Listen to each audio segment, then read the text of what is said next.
इस एपिसोड की शुरुआत में हमें उसी रिंग वाले बंदे को दिखाया जाता है जो कि वांगजी से पूछता है कि क्या तुम मेरे साथ रिंग में आकर फाइट करना चाहोगे। जिसे सुनकर जो वांगजी होता है वो उसे बोलता है कि मुझे नहीं लगता कि मैं आपसे फाइट कर पाऊंगा, क्योंकि मैं इस समय बहुत ही ज़्यादा बिजी हूँ। और वांगे की बात सुनकर वो जो बंदा होता है रिंग वाला वो बोलता है कि आमतौर पर जो मार्शल आर्ट एकेडमी के अंदर जो लोग आते हैं वो यहाँ पर स्ट्रांग बनने के लिए आते हैं। और अगर आपको स्ट्रांग बनना है तो आपको जितना हो सके उतनी ज़्यादा फाइटिंग करना पड़ेगा।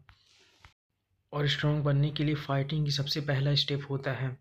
इसके बाद वो जो रिंग वाला बंदा होता है वो बोलता है कि अगर तुम्हारे अंदर स्ट्रॉन्ग बनने की कोई विल ही नहीं तो आखिर तुम स्ट्रॉन्ग कैसे बनोगे।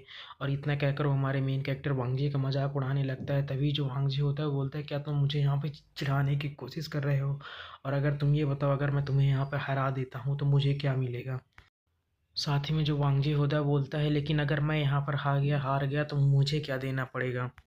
तभी वो जो बंदा होता है बोलता है कि ये तो इम्पॉसिबल है कि तुम मुझे हरा दो, लेकिन अगर मैं तुम्हें हरा देता हूँ तो तुम्हें मेरा पर्सनल ट्रेनिंग कोर्स खरीदना पड़ेगा। साथ ही में जब जब तक तुम उसे मास्टर नहीं कर लेती तब तक तुम्हें ट्रेनिंग करनी पड़ेगी, और इसकी फ़ीस केवल 2881 होगी। और वह ये बहुत ही ज़्यादा फनी तरीके से बोल रहा होता है, और उसे इस तरह बोलते देखकर जो वांगजे होता है वो भी बहुत ही ज़्यादा हैरान होता है।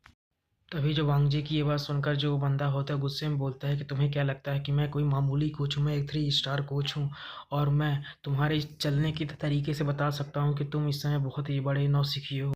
साथ ही में वही बंदा ये भी बोलता है कि मेरे पास तुम्हें सिखाने के लिए पर्याप्त से भी अधिक अनुभव है। जिसे सुनकर जो वांगजे होता है बहुत ज़्यादा फनी तरीके से मुंह बनाते हुए बोलता है कि मैं पूरे रिस्पेक्ट के साथ बोल सकता हूँ कि तुम यहाँ पर बहुत ही ज़्यादा वीक हो।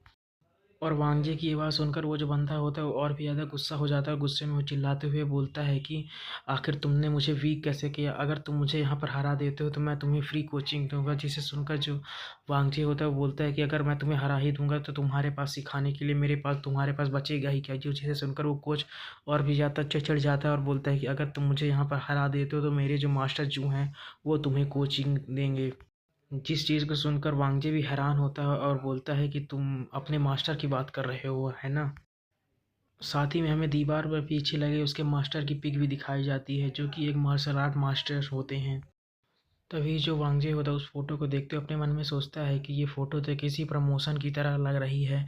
तभी जो उस लड़की होती है वो उस बंदे से बोलती है कहीं तुम पागल तो नहीं हो गए, तो या फिर तुम्हारे सेल्स में कमी आ गई, या फिर तुम एक नए लड़के को देखकर बहुत ही ज़्यादा डर चुके हो। अगर ये लड़का तुम्हें हरा देता है तो तुम्हें क्या लगता है कि मास्टर जो इस चीज़ को मानेंगे, यहाँ तक कि वो तुम्हें पीट पीट कर तुम्हारा भर्ता भी बना देंगे।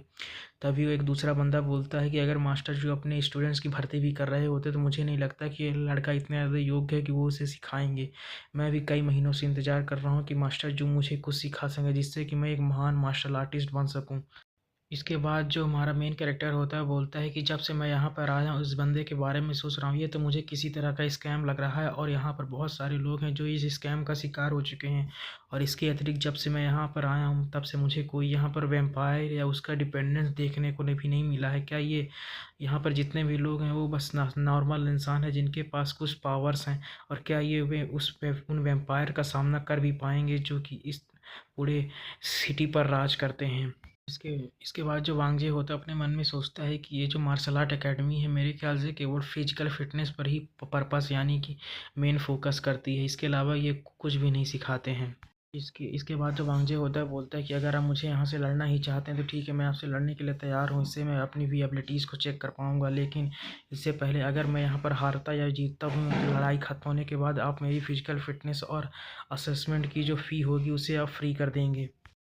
तभी हमें उस बंदे को दिखाया जाता है जो कि थोड़ा गुस्सा होता है और बोलता है कि यह तो छोटी मोटी बात है, लेकिन तुम मुझे ये बताओ कि आखिर तुम मुझसे या मेरे कोच से ट्रेनिंग लेने की जगह आखिर तुम इतना ज़्यादा फिजिकल फिटनेस में इंटरेस्टेड क्यों हो।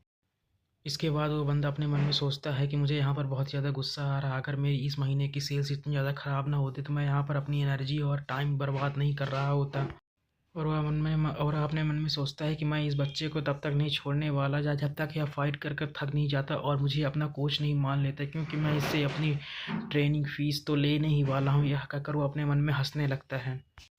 इसके बाद हमें वांगजू दिखाया जाता है जो कि फाइटिंग रिंग में आ चुका होता है, और वह ग्लव्स को उठाते हुए अपने मन में सोचता है कि आखिर इन ग्लव्स पर नंबर क्यों लिखे हुए हैं। साथ ही में इसी सीन के साथ जो हमारा एपिसोड होता है वो ख़त्म हो जाता है। अगर वीडियो आपको अच्छी लगी तो लाइक कमेंट सब्सक्राइब जरूर करें और अगले वीडियो के लिए वेट करें। Thanks for watching.